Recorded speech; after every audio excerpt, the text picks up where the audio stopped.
And welcome, a day late. Maybe you were expecting this on Friday. Today is Saturday. It is February the 15th, the day after Valentine's. And maybe you were lucky enough, like Dan Ski at Dan Ski's Bees, to hang out with your girls yesterday. Today, we're catching up a little bit. And this is The Way to Bee, episode number 51. So these are questions that have been submitted by beginner backyard beekeepers. This is part of a series that we do every single week, sometimes Friday, sometimes Saturday. So if you're new and you want to see what we're going to talk about, please look down in the video description and see the items that we're going to discuss. These are questions that were posted by viewers through the past week. And some viewers are surprised because they write their questions on videos that are not the question and answer videos. So these are often taken from other videos that I've posted. There are hundreds on my channel, and they're divided into playlists for your convenience.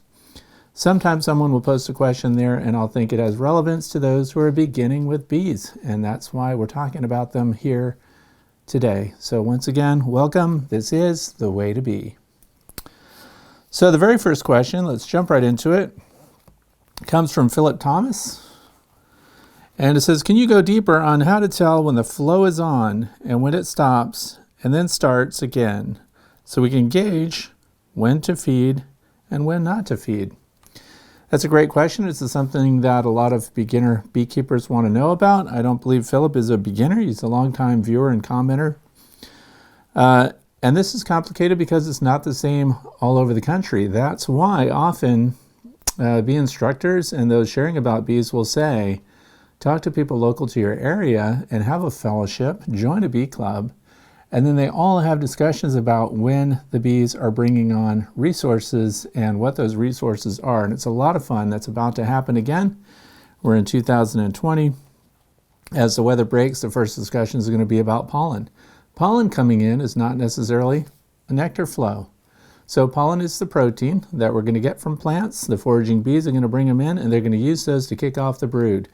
And what's critical to also raising brood, other than the proteins that come from the pollen that raise the brood, the larvae, they need the energy to keep the brood warm and to keep those bees flying and foraging. So that comes from carbohydrates, which are sugar, and that's the whole purpose of honey. So some people put hive minders, brood minders, whatever they want to call it.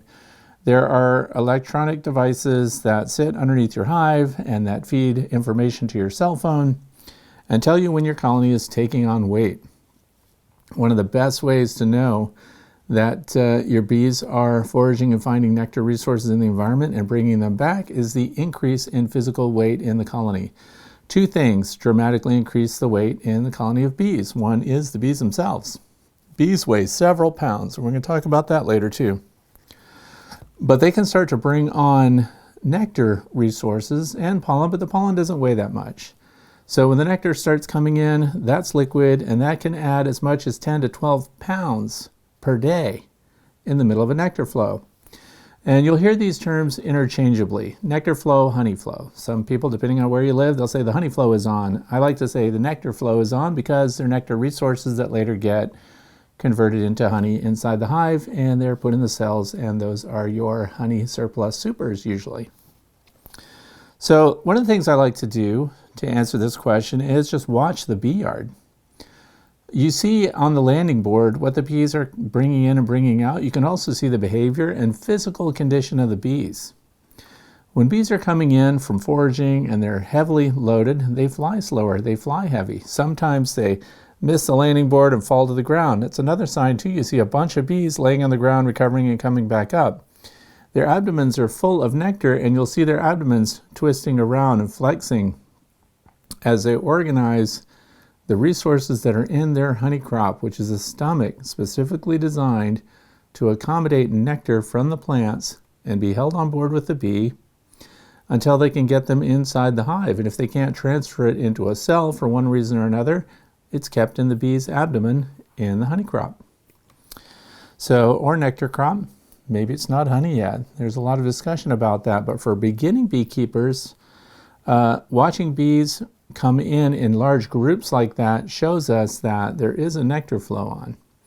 The other thing is, let's say you don't have the fancy hive weight systems. You can physically try to lift your hives or just tilt them forward a little bit, and you'll get a feel for those that are heavy and those that are lighter.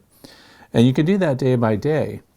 So when they're increasing weight, of course, there's a nectar flow on. Also, when they start to dehydrate the nectar on a warm day, you'll smell it in the air. So honey is heavy in the air. So stand downwind of your apiary, your beehive, however many you have, and you'll be able to smell the honey being worked inside the colony.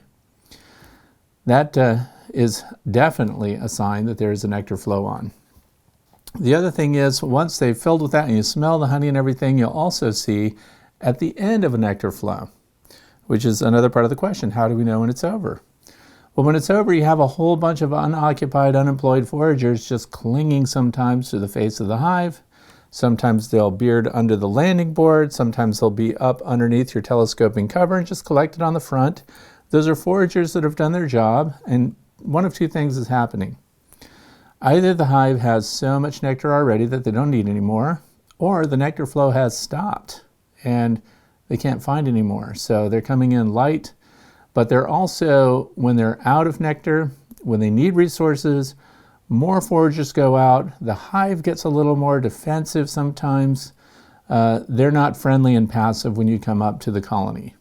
So that's another sign. When you walk up there and they're totally placid and they're just hanging out, and the guard bees could care whether that you're there or not, and you have a nice heavy hive, smell of nectar in the air, and you know that they're just doing well. Those are very passive bees, much like social insects of a lot of different species. Once they've harvested, they have the resources they need, their defenses kind of gradually go way down while new resources are coming in. So even a large colony of bees, multiple boxes full of bees, thousands, 20,000, 30,000 bees and up, once they start to no longer be drawing in resources, now they're locked down and they're defending what they have. So once again, this passive colony during the nectar flow can have a change of attitude and then all of a sudden become a little more defensive. You can even walk just into your bee yard and get greeted by a guard bee right away. So that's another sign that a colony that normally is passive and approachable and very easygoing suddenly becomes defensive.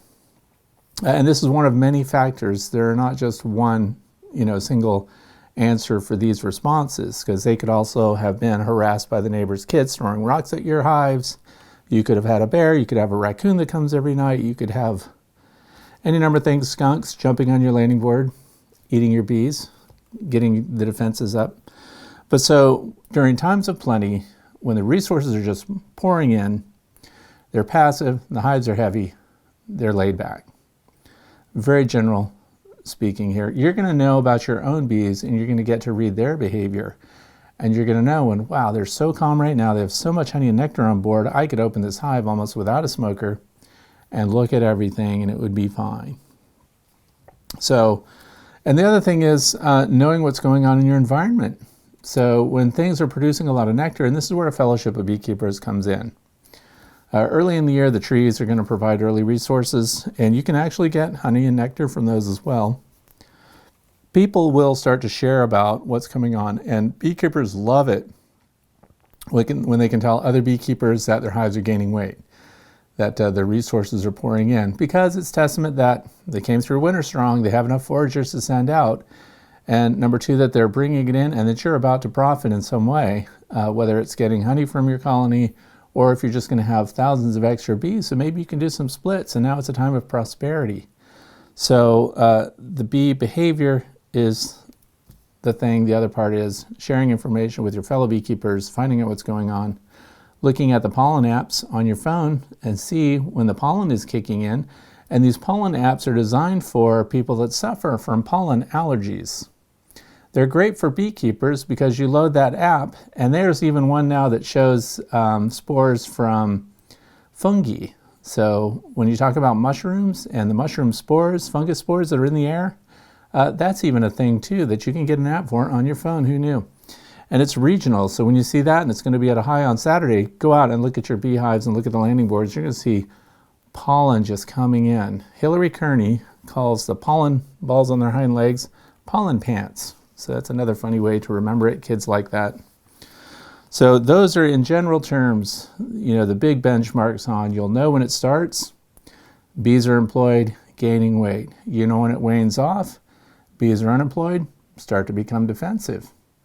Resources in the environment. Do a field walk, go around and see the plants and things and see if they're active with bees. Find out what the nectar resources are in your area, because that's a big part of beekeeping. Becoming environmentally aware and going out and looking at the natural landscape and seeing where the bees are headed and what they're doing. So there's a lot to that. It's fun.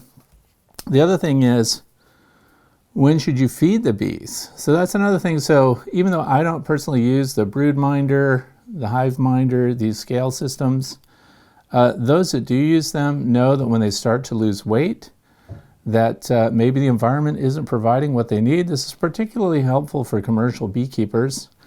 And then they'll kind of get a sense of when they might have to put on feed to make sure their bee numbers are up. You watch the weather forecasts. If your hive has just gained 30, 40 pounds of nectar, which by the way can condense down, it evaporates off so they can lose weight without consuming it, because remember, they're evaporating off the water to condense that nectar down to a good honey that would have enough sugar content so bacteria could not grow in it. So as they start to lose weight, that's when some beekeepers, especially commercial keepers, want to start bringing in sugar syrup and keeping those numbers up and going, because they're going to need the numbers for foraging later if they're providing pollinator resources and things like that. You are a backyard beekeeper, generally, those that are watching here. So when to feed is pretty much up to you, and it's done very small scale. Some people have concerns too. When you go to feed your bees, make sure that you're not giving sugar syrup during these times when they are having nectar. A lot of people will say, and it is founded in good rational observation of the bees, that when you put a sugar syrup on a beehive, when there's plenty of forage and nectar out in the environment, the sugar syrup gets largely ignored. So you won't see that being consumed. And then if they need it, let's say now it rains for 4 days straight, which where I live can happen. Then they'll start to consume their resources. But if you put sugar syrup on, they have new resources from the feeders, usually in the top of the hive, on the inside of the hive, with the sugar feeder design of your choice. And then the bees will be able to sustain themselves energy-wise without having to dig into their honey stores, which are so valuable. And then hopefully that gets them through the rainy period or that cold snap, and then they can go right back to foraging. There will be a lot of sideline discussions about whether or not, if you're going to take that honey off and if you're going to sell honey, that you should not be loading up the hive with sugar syrup, because last thing we want in our honey that we're going to bottle, that we're going to use, that we're going to consume, is going to be sugar syrup based. But if your colony has put on 40 or 50 pounds of honey and you provided a quart of sugar water to get them through a rain, I highly doubt that that's even detectable in your syrup. But if you're a purist and you want the best syrup, if you're a purist and you want the best honey you can get from your bees, you're going to let them consume their resources in times of intermediate dearth, and then they're going to go right back to foraging while the nectar flow is going on. So you really may want to avoid feeding sugar syrup unless you're in a midsummer dearth, if that's what happens where you are. So you would feed before the nectar flow, stop feeding during the nectar flow. At the end of the nectar flow, after you've drawn off honey supers, if that's what you do, then you can resume feeding through the dearth. Then when the nectar flow kicks in again, you stop feeding, you let them bring in their resources, they fill back up again with honey, come from sourced in plants from nectar. And then at the end of that, when you've drawn off the honey and now we're trying to get them ready for winter, you're back to feeding the supplemental sugar syrup to help them load up for winter. So that's kind of the cycle. I hope that helps a little bit.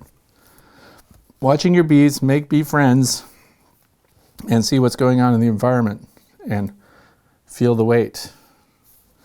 Next is from Timothy Mitchell. What's the average time it takes to drain a flow cell? So I think that Timothy means a flow frame. And these are in flow hives. For those of you who are brand new to beekeeping, there are a lot of different ways to take honey off of a beehive. Bee management remains the same. When it comes to flow supers, these are extra boxes that are designed by the Flow Hive company that have a special mechanized frame in them so that you can take honey off without the filtering and extracting and spinning and uncapping and all the other steps. So the question here is, when you're taking honey off that way, how long does it take? Well, just as with traditional honey removal, the warmer the day is that you do it, the faster the honey is going to flow out of the hive, or the faster the honey is going to spin out of your frames and drain through your honey extractor. So honey processing, no matter what it is, goes faster when you have a nice hot day. For me, I like it to be in the upper 80s, and then you tip a flow hive back and you start to drain it. If it is in the upper 80s, and usually this is done in the afternoon, anytime from noon until like 5 p.m., most of the foragers are out and cruising around bringing in their resources, and so your impact on the colony, if you're removing boxes for it in a traditional way, is reduced because you're interacting with fewer bees in your colony. So if you're using the flow super, which is what this question is about, now you can empty a frame. One frame from a flow hive yields half a gallon of honey in a single setting. On a really hot day, that happens in about 15 minutes. There are lots of videos that I've made showing how that extraction process works. If you want to Google it, or you just go down in the video description here and I will put a link to a flow hive honey extraction process in real time so you can see what happens. I fill a 1 gallon jar from 2 frames, and I fill a half gallon jar with 1 frame in real time. So it does flow faster when it's hot, and it flows slower when it's cold. So there's no single answer for it. It is across the board variable, but like with any honey collection, do it on a hot day and it moves faster, runs through filters faster if that's what you're doing, goes through the extractor and so on, bottles faster. And a lot of commercial keepers, for example, before they go into bottling processing or filtering and screening, they elevate the temperature of the honey just so that it goes through all their pumps and systems much faster, much more efficiently. So that's a good question. Number 3, Christopher Blakemore. Do you paint or stain the inner top of the hives where the 2 edges of the deeps meet when stacked? Probably messed that up. But anyway, this is a really good question, and it's timely. Why? Because a lot of people are painting their hive equipment right now, or they're putting a sealer on it. Somebody recently this week also asked what I coat my beehives with. I've done videos about that. I use exterior household paint that's glossy or semi-gloss because that holds up the best. And I also use a marine quality exterior varnish, the same finish that is used on the Blue Nose schooner, Blue Nose 2. So, and it was funny too because I was just doing that last year and the Blue Nose 2 pulled into port. And so that was fun. But anyway, this is what we're talking about. This is a model of a hive. This is not full size. When we're finishing our boxes, a lot of you are doing this right now, there are mating surfaces. And I think it's important to talk about them right now because the more connections that you have between hive components, the more opportunity you have for cold air to come through or for pests to invade and things like that. So we're going to talk about this now. When you paint, this is your bottom board, and this is a solid piece bottom board. Some people paint the whole bottom board, and that's fine. This is, there's a lot of airflow through here and everything. But what we're talking about is making sure the exterior of your bottom board or your hive bodies, the exterior gets painted thoroughly, all the joints get filled. And the other part that often gets ignored, we don't really paint the interior. First of all, the interior doesn't have to be protected from the weather. What happens to the interior? The bees clean it, they lick it. They put propolis on it. Some people say propolis. Propolis, it's the same thing. It's resin that comes from trees. So then the bees are going to coat the interior, but they also, some new beekeepers look at this and wonder, well, you put down the bottom board and then you put down your next box. What keeps that in place there? Bee glue. Bee glue is nothing but propolis and beeswax and burr comb and things like that. The bees will seal up the inside.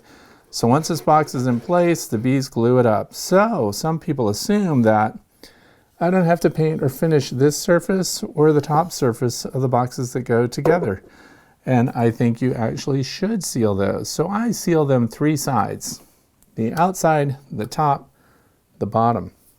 Because here's what happens, specifically in winter, and those of you who are coming out of winter for your first year are going to be pulling your boxes apart. Capillary action is going to draw the moisture in here. and it draws it right in on the surface in between the two mating surfaces, unless the bees have glued it all the way up. But guess what? The bees don't have access across that full mating surface. The bees glue up the inner edge as much as they can, and on a really hot day, it does soak in a little bit. And when you pull them apart, you'll see that there is bee glue about halfway across that. So by painting it, we're also helping preserve the wood, because we know the bees can't preserve it 100%. Some people, and I can't remember who did this recently, but some people actually dip their entire boxes in hot paraffin wax. And that's one method that's not accessible to somebody like me, because I just don't have enough boxes to justify heating up a vat of hot wax and dipping my boxes. But if you're just painting, and most people will be, paint the sides, paint the top, paint the bottom. If you're using a varnish, same thing applies. The other thing is, when it comes to a varnish, I've found there's a huge difference in how well it weathers if you've done at least 3 coats. Don't just do 1 or 2 coats. Do 3 or more very thin coats with a lot of drying time in between. If you want to save a lot of money on your paints, Dan Ski's Bees again. You want to see some really fancy painted hives? Go look at him. But if you want cheap paint, you don't care about the colors, then go to Lowe's, Home Depot, Menards, wherever you go. Get the exterior house paints at the paint desks that have been turned in because people didn't like it. And you can get a $60 gallon of paint for $5 or $10, and in some cases, the manager has told the paint person to get rid of that paint. So if you don't care about colors, you just want to mix them all together later, and it's a latex, you can come out way ahead very inexpensively. But yes, paint 3 sides, because capillary action will draw the moisture in there and it will mess it up for you. It'll rot too soon. So, because the other thing is, because it's together all the time, when the sun does come out and the wind blows and everything else, it doesn't dry out where those mating surfaces are as quickly, and that's part of the problem. So that's it. Paint or stain. Next one. This is, I'm going to say Jacqueline, Jklin, says, do you prefer acorn frames to foundationless? So when you're beginning beekeeping, one of the decisions you make when you're buying your kit is what kind of frames are your bees going to draw out their wax on? So, and this is because I talk a lot about acorn. I'm going to show you 3 different types of frames. We have, this is an acorn frame.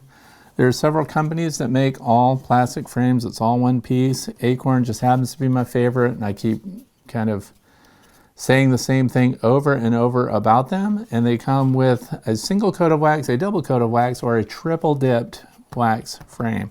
So what happens is, when you're just starting out with your bees and you just got a package of bees, or you've got something that you're starting, maybe you're starting with a swarm, we want them to be able to build out their comb fast and straight. So I do use acorn frames a lot, and these are 2 different varieties. Same company, Acorn. This is 1-piece plastic. This one has plastic foundation, also heavy wax. The heavy waxing is key because the bees will draw it out faster. This one's in a wooden frame. So as far as I'm concerned, these 2 perform equally. The advantage that some people will be excited about is the fact that the all single piece frame may have hiding places. If you're in an area that has a lot of small hive beetles and things like that, they may actually retreat into these and hide out. That is defeated by the wooden frame, plus your wooden frame looks more natural. The foundation, of course, remains plastic. Now, do I prefer them over foundationless? Now, that preference is based on what I'm trying to do with that colony of bees. So let's say they've built up. Let's say it's an established colony. What I do is, this is foundationless. I have a string here because I was showing people how the comb that gets drawn out by gravity. This is why making your hive perfectly level side to side is critical, because the bees will build comb according to gravity. If you ever look at somebody's bee yard and all their hives are tipped in all kinds of different directions, they better be using solid foundation, because if they're not, the bees are going to be drawing some crooked comb in there. But what I like to do is put solid foundation pieces, plastic, wood, doesn't matter. You put them together, and then I put the foundationless frames in between them, and then I put another one with a solid foundation. And what that does is gets the bees to really draw their honeycomb out straight down, because there's bee space here. We have other combs that are already in place and they serve as a guide. And then after that, I'll pull out the ones with the foundation. Let's say this one gets drawn out full, and then I'll put in another foundationless frame right next to that. So who doesn't like the natural look of foundationless comb? I do. I like it. It looks awesome. The bees have made every part of it, so you get to witness bee engineering at its best. But it takes longer and it takes more resources. So once your hive is established, that's when I like to go to the foundationless frames. So I like to kick them off, and it wasn't mentioned in the question, but one of the fastest buildups is the Better Comb by Better Bee synthetic pre-drawn wax comb. So I don't know if that's clear, but if I'm starting out, I do like them. If it's an established colony or really strong, in the middle of a nectar flow, I like the foundationless above all others. Keep in mind, I don't extract honey, so I'm not worried about the reinforcement through those frames. I extract honey through the flow supers only, and when I find a strong colony, I put a flow super on it, no matter if it's a standard Langstroth or what. Flow supers are compatible with all of them. I have the 8 frame size and the 10 frame size. Next one comes from Daniel Suhar. Suhar is how he says his last name. Under normal circumstances, how often do you do inspections on your hives and when? What are some of the things that would cause you to do an unplanned inspection? Any chance you could put spring inspections on here? So first of all, I'll answer the last part of that right away, and that is yes, there's a very good chance we'll do a YouTube video showing spring inspections. I'm going to do that because I want you to see what they look like coming out of winter, and it's a great opportunity to have that conversation about what's working. And also I'm going to show things like the different frames, the different performances, Better Bee, Better Comb, Acorn, Foundationless, all that will be represented in the brood boxes that are out in my apiary. So we're definitely going to show that here. The other thing is how often. I'm one of those people that does not get into my hives all the time. I like to get my information based on what I see outside. I'm fortunate enough to also have an observation hive, which I serve as an indicator kind of for what's going on in the rest of the apiary. When they're raising brood and they're doing well, I assume that others are doing the same. We can learn a lot from the landing boards, just as we discussed early on in the first question by Philip. When the nectar flows are on and things like that, we know based on the behavior of the bees, when they're queen right, they've got a queen, she's laying, they're bringing in pollen resources like crazy, you know there's brood being fed. When do you actually get in when it's unplanned? Well, I can tell you, when the entire apiary is behaving in a certain way and I see an anomaly, I see one colony that doesn't seem to be acting right. Defensive, lots of guards on the landing board. Guard bees, they put their little front feet up, their little mandibles open up at every little bee that lands, and they check them real quick and they grab them as they go by. They also pay attention to you, the beekeeper. So when you come out there and the little guard bees watch you, they keep their little eyes fixed on you, all 5 of them, and they're on alert. Also, when you get buzzed right away, that's a colony to pay attention to. Is there not a lot of pollen going in? What's the physical condition of the bees? Are they defensive? Do they seem unsettled? That's a good time to get your smoker or get your, if it's a nice hot day and everything, then you can go ahead and get 1-to-1 sugar water and mix it with some Honeybee Healthy or something. Get a couple teaspoons in there per quart, and you can spritz the colony with that, give them something to do while you take it all apart. That way you don't smoke them and additionally stress them. You can spray them with sugar water instead and use the essential oils as your pheromone blocker. Then you'll get in there and see, you know, what the brood patterns are, how well they're doing. And then the question is not only how often would I get into a colony, how long would I be involved with that colony? I get in there until I get the answers to questions I already have before I get in there. I don't just pull apart a colony, go through every level just to see every frame, every level. What I do is, maybe I want to know if there's a queen in there. So then I'll start to look until I get to the brood frames. I'll look to see what kind of resources they're storing. Do they have a lot of pollen resources? Maybe they're all set. Are they getting honey bound? Maybe all the frames are full and it's time to expand the colony. So there are a lot of things I could learn early on, but when I get into the brood and I start to see that they have eggs, that they have larvae, that they have capped brood, the patterns are solid, you know, they're doing really well, and the behavior once you get into the colony seems okay, time to close it up and get out of there. So you need to look at it to know, are they bringing on resources too fast? Here's what catches people off guard a lot, especially in the springtime. They've gone through winter with just a couple boxes in a lot of cases. And then when the colony numbers start to build up and they start foraging and bringing resources in, you better pop the cover and look at your top box and see how the comb looks. If it's already full, and if the population of bees is huge, then it's time to add another medium super right away. Don't wait, until it's full wall to wall. Add it right away, because you want to make sure they have room to store stuff. You want to make sure that they're not stressed and they're not getting honey bound. Honey bound means they're putting honey everywhere and nectar all over the hive until eventually the queen doesn't have a place to lay, so she starts putting eggs all over the place. So that's another thing, is the queen laying all over where she shouldn't be. So then you might have to do some rearranging of some frames and stuff. And if it's a really maxed out population and you start to see evidence of other queen cells being built, and maybe they're going to start to have a swarm, that's an opportunity for you to make a new colony of bees in the form of a split. So unplanned is that's any time I start to look at them. I definitely go into hives first thing in spring because I have to know who's got a queen and who doesn't. You'll find out early, and for some reason it often happens that queens make it kind of through most of the winter, and then that last stretch, that last 6 or 8 weeks, a really booming colony suddenly ends up queenless, and so you need to get new queens in to replace them, because otherwise you could get a laying worker, and that's a whole nother story, where now the bees act like they don't want a queen anymore, and if you introduce a new queen, they attack her and things like that. So when there's an abnormal behaving colony that just doesn't seem right, you need to get in there. If you're brand new, invite a fellow beekeeper with some experience to go with you and look at the frames and help explain the conditions that you're seeing. When you find a fellow beekeeper that's compatible with the method that you want to use and with your kind of logic about how you're going to handle your bees and what you're trying to get out of them. The other thing is, what's your end goal with your bees? So you need to find a beekeeper that's already arrived kind of at where you're hoping to be in the future, because then they'll help you get there. So I'm very hands-off with my bees. I like to look at things. I like to video, observe, see what their behaviors are. I like to invade the hives as little as possible. So I hope that answers that. Number 6 is from Wendy. She asked about any advice on how to clean the resin out of your bee smoker. I answered that yesterday, so look for that video if you didn't catch it. Next one is Just Jake. Just got my Flow Hive 7.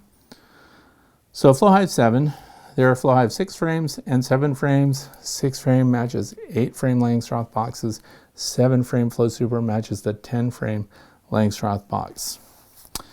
All put together. By the way, it's a lot of work. Putting a Flow Hive together takes hours.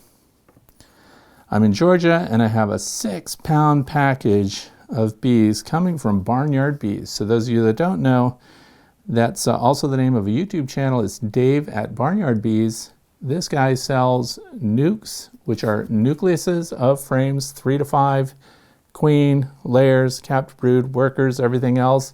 He also sells packaged bees. So you can get bees shipped. I'm told that they'll ship all over the country. So when the weather breaks and you want to get your bees, you can get packages from Dave at Barnyard Bees. I have no affiliation with Dave. He probably doesn't even know who I am, so I'm just sending you there because it's a good resource for you. And it says, do you think I should add a medium super box above the brood box? The first thing is, a 6-pound package of bees is a lot of bees. How many bees are in a 6-pound package? About 20,000 bees. They don't count the bees. They shake them into a cone, into a package. This is what a package of bees might look like. Usually a 3-pound package is what you would get. The goal is how many bees do you need to get a healthy colony started? Well, we can kind of go back to, what are bees doing when they're at different population levels? So when it comes to bee biology, you need enough bees so that you can have a lot of things going on at the same time. So you need enough nurse bees to be taking care of the brood and be attending to the queen.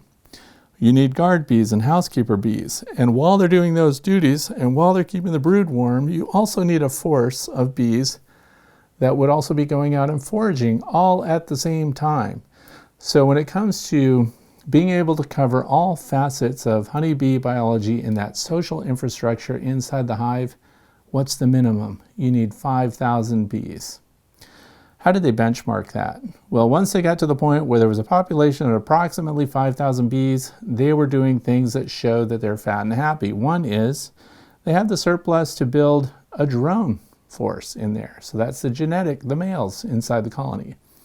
They'll also make reserve queen cups. Those are wide bee cells that are along the edges, and they're just a rounded base without being drawn out. So they look like the shell on top of an acorn.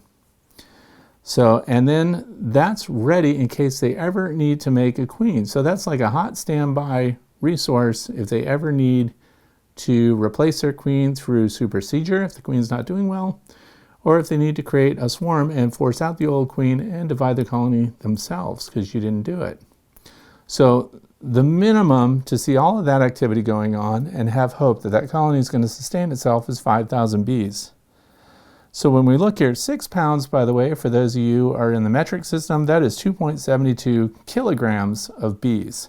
That's 20,000 bees. So really, you have 4 times the number of bees that would be considered the minimum to have a decent hive started off. So I wanted to talk a little bit about that because when you ship your bees, whether it's a bee bus or that package, depending on how long they're going to be in there, you have a syrup can in there to sustain them in transit. So the more bees you have, the more syrup has to be there, and the more probably dead bees there will be in shipping. So 6 pounds is, the largest I've ever bought is a 3 pound package. That's 10,000 bees. So roughly by weight. So actually 3 pound package is more than enough. I've never needed more to kick off a colony, but you've got twice that. So the question comes in, when you set up your hive box, let's go back to my model hive here. When you're a brand new beekeeper, and most of the people watching this will be, what do you need to start when you get your first package of bees? A package does not have the comb drawn out. It's just the bees, the workers, the queen's in a little cage that looks like this. And they're all separate. These bees are not from that queen. She's fertile, she's laying, and she's good to go. You've got your bottom box. Now, if there are 6 pounds of bees coming, the next thing that I would put over the top of this is a slatted rack. This right here is a slatted rack. It provides an additional spacer and a place to put those bees while you're going to put your box on. The next thing you're going to do, and I would recommend with that many bees, that you do start with a 10 frame. So here would be your 10 frame brood box. Because there's so many bees coming, this question here is, should I go ahead and add a medium super now when the bees are first arriving and I'm going to put them in this box? And I'm going to say no to that. The reason is, I'll give you my thinking. The next thing that's going to go over this, if you're not putting another box on, and I'm already recommending we don't put another box on. You're going to put the inner cover on. All your bees are inside of here. Why not expand it already? That's because what we're trying to do, remember this is a brand new hive, brand new colony of bees. We want them to go ahead and start filling the frames here, drawing out the comb in this bottom box. We want the queen to get committed to laying in this box. We want the nurse bees there. We want to establish these brood frames. If you go ahead and throw another box on right away, what the bees are going to do, now we have 2 boxes because we had so many bees coming in. The bees are actually going to collect up here and start here building the brood, extending the frames down from there. Now later, as they start to fill their resources, the brood will naturally descend into this bottom box because they'll start to store honey and resources up here. The brood will be moved down here because what's down here? The entrance. And the bees like to put their brood near where the ventilation is the best. They like to hide their honey stores and everything else farther up in the box as the colony matures. But if you do this while they're brand new and you've just thrown a package of bees in there, they're going to move to the top of your box to begin with. That's why I'm suggesting that you start only with the 10 frame deep, get them established in there, give them a couple of weeks, then you'll be able to look in there and see how they're drawing everything out. Once they're committed to the brood and all of that, then at the end of the second week, let's say, because I know the next question will be, well, if I don't do it right away, when do I do it? Once they're established, once they're committed, that's their brood, that's their pollen. They're starting to draw out all the comb. Then put that next box on. Then put the inner cover on. Then put your telescoping cover on. And let them fill that second box. And with a workforce that size, they're going to fill this really fast too.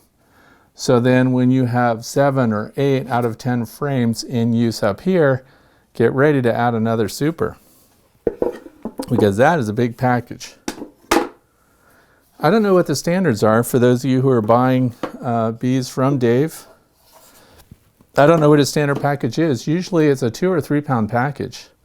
So a 6 pound package, that's a lot, like I said, that's a lot of bees.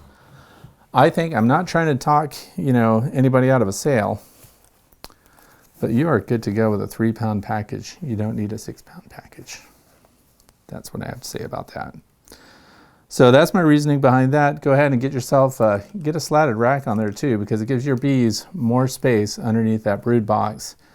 That has proven beneficial for me when I've been dumping swarm catches and things like that. Pull 3 frames out of the middle, dump the swarm in, and then you'll find that they spread out through the bottom there, allowing me to go ahead and put those frames back in, get that inner cover on, and get that package or swarm started. And that's what I recommend for you. Next is from Dave Maloney. Concerns over synthetic comb. Oh yeah. So here's the thing. Synthetic comb. We're not talking about the food grade plastic Acorn Frames. We're talking about the better bee, better comb. And I need to talk about that because this is a very important subject. Let's see if I can get that off of there. So you know what we're talking about? This is better comb. It is pre-drawn out deep frames. It is put out by Better Bee. Some people also know it as Hexacell. It is being held in place by toothpicks. And this stuff is performing extremely well, but there are problems. So I have to, because a lot of you are getting this stuff because I talked about it, and I have to make sure that you understand what's going on. Now, I have used this last year. We did 5 late season swarms, and I put better comb in those brood boxes just to see how quick they would build up. And actually, I hate to, knock on wood, talk about it too soon, but they are making it through winter. And they did that in a single deep. The problem is, now I've often said, I would only use that stuff in the brood box. I only use it to kick off the brood. Other people have said, why can't we put it in the honey supers? Couldn't we just spin it out? And even the company that makes it says they run wires through it and you can put it in medium supers, and they're coming out with a medium-sized, pre-drawn, better comb synthetic product. Here comes the problem. That is up in your honey supers, and that is up where a lot of the resources are being harvested and used as beeswax. People are going to melt that down. Some people want to make chunk honey. Some people want to cut out frames of wax, and here's the risk. Now we've got a synthetic comb in the medium supers up above your brood box. The bees, for the most part, will cut away old comb and cast it off and get it out of there. But bees also have this habit of reusing and amending and working with used wax and building that into their new cap wax and things like that.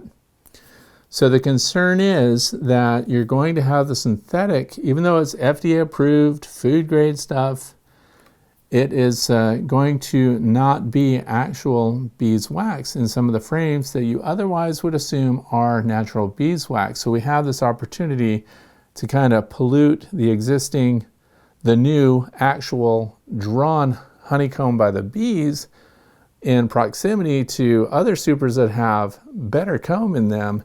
You can start to get a mix back and forth of these substances. So what you really have is adulterated, your supers when it comes to the honeycomb that's in use. And so the other thing is too, when it gets in there, and then what do? How do you know which comb is pure, which comb has the synthetic stuff? Because to be honest, the bees are using it exactly as they would their own drawn out wax. So a lot of people are involved in this discussion. Randy Oliver from Scientific Beekeeping is involved. They're having a discussion about whether or not they should even have to color it, so that your better comb synthetic pre-drawn cells should actually have, should be red or green or some distinct color, so you know where it's being moved around inside the hive and where it's being used, to make sure that you are not making wax foundation out of beeswax that's been tainted by better comb, that you're also not doing half rounds and hog halves and things like that, or Ross rounds to make edible honeycomb. You don't want you to do cuts, because you could be working with a foundationless frame. And it actually, I had this problem this year, but again, I'm only doing it in the brood box, and I don't deal in wax products at all. But this is a warning for those of you who may. So I keep it down in my brood boxes, and other people have actually cut them in half and put them up in their spinners and stuff already. So I don't know that there's any concern that it gets into the honey itself or that it affects the honey. What it does have the potential to impact is beeswax not being pure beeswax. So that's an ongoing study. They're going to come out with some kind of methods of regulating that and warning people about where it should be used. So for me and you, the beginning backyard beekeeper, what would I recommend when it comes to the better comb and where you should use it? I say use it in the brood boxes only. Don't put it up in the upper honey supers that are going to be used for consumption, because who doesn't like to chew honeycomb with honey in it and cap wax? You don't want to find out later, oh, that wasn't even beeswax, that was part better comb and part beeswax. And is there a taste difference? I don't even know. But if you're a purist and you really want to know that what you have is a product made by bees, keep your better comb out of your honey supers. Fail safe. Eventually, by the end of 2020, they'll have guidelines for that, because the studies are ongoing. And I really had to share that with you, and I want to thank Dave Maloney, because he's the one that brought that to my attention. I was totally in the dark about that. And then I did an immediate check on what was going on with better comb, because I have a responsibility to you. If I recommended something, I need to let you know what the potentials are as well, if it's not going to perform like beeswax. So the other thing is too, it's more delicate than actual beeswax. So unless it's brand new beeswax, we know that when beeswax has just been drawn out, that's highly malleable. It's very flexible stuff, and it can conform to anything. That's why if you tip it sideways, it flips out. As it gets older and the bees work it and they've used it a few times for honey production and so on, it toughens up. Better comb in the south, and I'll take you back to Dan Ski's bees there. Go check him out. I think he showed videos of the better comb actually sagging in the heat down there. So mine did not sag here, and it has not deformed, and it's in the brood boxes. So there's a lot of things going on. Just move forward with caution and pay attention. Listen to what's going on. Don Meyer, please talk about 8 frames versus 10 frames regarding winter survival. I live in the top third of Indiana. Best configuration. Okay, here's the thing, and this is where actually the bee inspector comes in super handy, because he was telling me, this is our state bee inspector, if you don't already know, as a person with a single hive in your backyard, if you live in my state, which is the state of Pennsylvania in the northeastern United States, if you have a single beehive, you are required to register your beehive with the Department of Agriculture. I know some people blow a gasket over that. They get really mad. They think you're sheeple and everything else. If you're trying to follow the regulations of your state's Department of Agriculture, you should check in and find out, do I have to register my apiary? Do I have to register my bees? I see that as a good thing. Anyway, we'll move on from that. The bee inspector told me that a lot of beekeepers in the frigid north are going to 8-frame boxes and not using 10-frame boxes at all. And it's because when the boxes are stacked up and you've got 10 frames, those of you who are brand new to beekeeping, when we say 8 frame and 10 frame boxes, that is the width of the box that accommodates 10 frames, or a narrower box that accommodates only 8 frames. What's the width of a frame? About 1.5 inches. So when you have 8 frames, and as the bees fill the space, they move up. So what the bee inspector was telling me, and I always appreciate his visits because then I get a consensus of everything everybody's doing and what's working and what isn't. So if you have a 10 frame box and they've filled it all the way out to the hilt with honey, then the winter comes and the bees cluster. They're clustering around the center 5 or 6 frames. So if it's an 8 frame box, all the honey resources are pretty close to the cluster. It's also a habit of the bees, once these boxes are stacked up and you're going into winter, and I go into winter with 2 boxes. So the cluster of bees tends to move up. They don't tend to spread out to use those resources, because keep in mind, they're going to economize their body heat, they're going to stay together, they're going to cluster together, and the cluster is going to move either to one side or the other, or they're going to move up, leaving the food and resources behind. So 8 frame boxes, according to him, have actually been showing a higher winter survival rate than the 10 frame boxes. He didn't give hard numbers. He just said based on what he's learned from the apiaries that he inspects, and he inspects the apiaries that have hundreds of boxes. So it's much easier for him, to get those statistics on what's working and what isn't. The other thing is, I've had bees make it through a single deep box. I had the Flow Hive 2, 8 frame or 6 frame flow frames with the 8 frame standard Langstroth box underneath. That single box with a first year colony of bees made it all the way through winter just in an 8 frame box. So can they make it? They absolutely can. Where I live, now there's some deceiving aspects to where I live, but I think it's going to be the same here as the top third of Indiana. So I think our climates are about the same. I'm in an agricultural zone 4, which is pretty rough. But the thing of it is, the bees are making it, and it makes perfect sense to me that they would stay in that center part. So then the toss-off, though, is now the nectar flow comes in. So what's your purpose for keeping bees? So when you get the 10 frame boxes, 10 frame mediums, I know my bees fill those 10 frames all the way to the hilt during the productive times of the year when the nectar and all the resources are coming in. So you're going to get 10 frames of honey instead of 8. So what's the difference? A frame of honey can weigh 5 pounds. If it's a deep, it weighs almost 10 pounds. So there is a difference in what they're going to store there. And also, I personally just don't like the look of really tall hives, because we get high wind conditions where I live. So the other thing is, now, I know I'm throwing a monkey wrench in all these decisions here, but a 10 frame box on a 10 frame stand is much more stable than an 8 frame box that's stacked 3 or 4 boxes high. But then again, if it weighs 200 pounds or more during the nectar flow, the wind probably isn't going to blow it over, but we know that the larger footprint is a more stable hive. So more productivity through the year, wintering. So then somebody else may say, well, then should we have 10 frames through the summer and then go to 8 frames as we hit winter? No, let them stay with the resources and the box and the surfacing that they've done, the propolis building that they've done, the propolis envelope, all the work they've done, and it's a configuration that they accept and prefer. So, now what if you put out swarm traps, and one is an 8 frame, one is a 10 frame swarm trap? I find they get occupied equally. So if they're used, they smell like bees, they have propolis, and a colony of bees has lived in that box, it's going to get occupied before something that's brand new that's placed there. The other thing, there's going to be a lot of discussion about swarm traps and things like that as spring hits.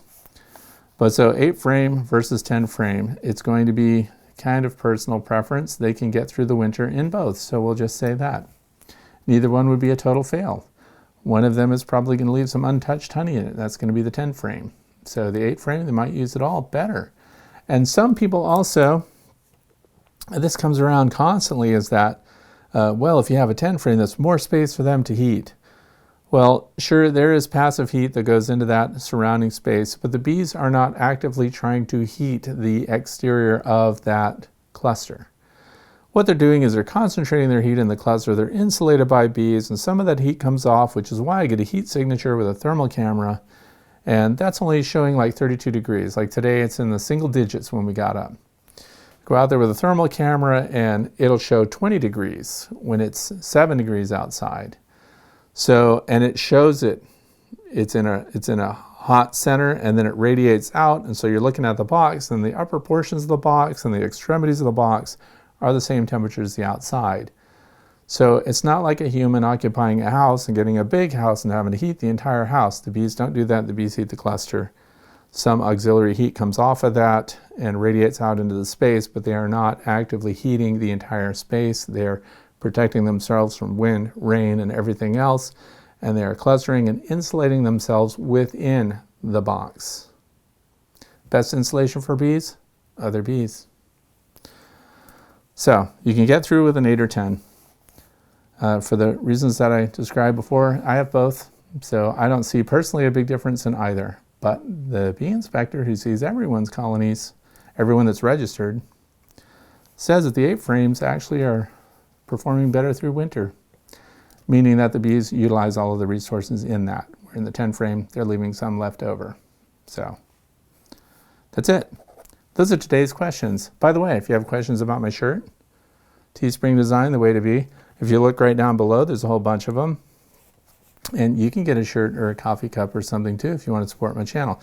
So if you have questions and you want me to think about those, possibly for talking about next weekend, write down in the comment section below this video and let me know what your questions are. If you're watching another video that I've put out and you post a question on there and it's relevant to basic backyard beekeeping, I might pull from another video and use your question next week. I hope you guys have a fantastic weekend. I hope you did not blow it for Valentine's Day. And if you don't have a Valentine to hang out with, go visit your bees. Have a great day. Thanks for watching.